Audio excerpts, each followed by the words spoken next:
What's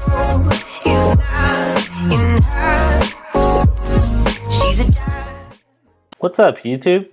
So this is a fidget spinner, and I'm going to be teaching you how to make it. These fidget spinners can help you focus, and if you're stressed out, they can also help you to relax. And if you're anything like me and you like to keep your hands busy, this is a perfect thing to fidget with. This spinner is super easy to make, and all you need is bike chain. I'm using a half link here to make this process a lot easier, but if you have a chain like this, the normal standard chain, check out my previous video that I made on this. This way is a lot harder to do, and the half link chain requires no filing. Electrical tape, scissors, a sprocket or jockey wheel.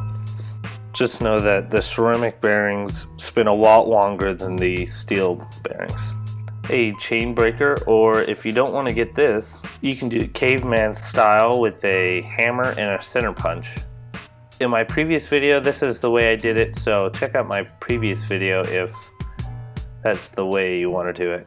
This only cost me $5, so it's not that expensive, and it makes it a lot easier. Some adhesive. You can use super glue for this, but I chose to use Loctite since it's a temporary bond.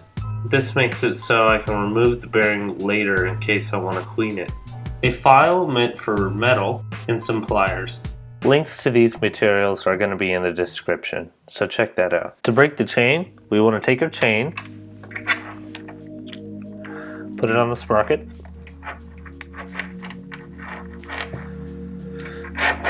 and then remember which link we want to break, the overlapping link, then break it using our chain breaker.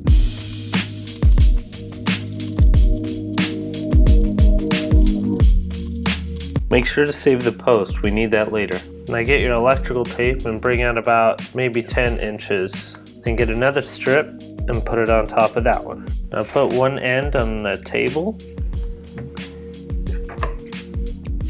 Cut it so the tape is as thin as the inner ring of the chain.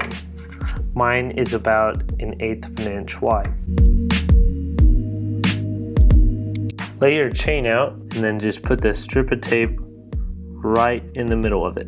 Then take your sprocket and start from the middle. Just push the chain on the sprocket. Make sure the tape lines up to the middle of the chain when you put the sprocket in.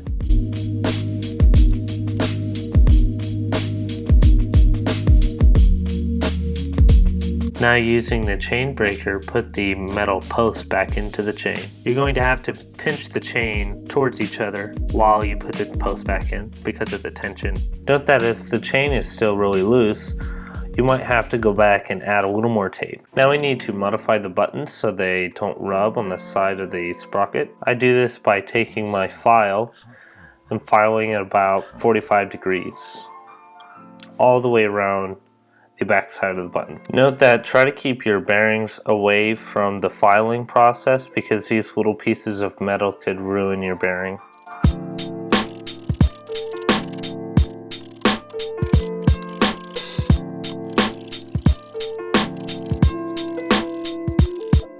Now take your adhesive and just put a little bit on the outside. Just a little bit. Do not get it into the middle of the bearing or where the balls are. That will ruin the bearing, so just be careful. Now install the buttons. Take your pliers and crimp the inner ledge of the buttons just a little bit. Put it into the bearing periodically in this process to see if it's tight enough. And that's all there is to it. I hope you're enjoying your new spinner, and I hope you also enjoyed the video. These videos take a lot of time to put together, so feel free to like or subscribe if you liked what you saw, and if you want to see more videos like this one.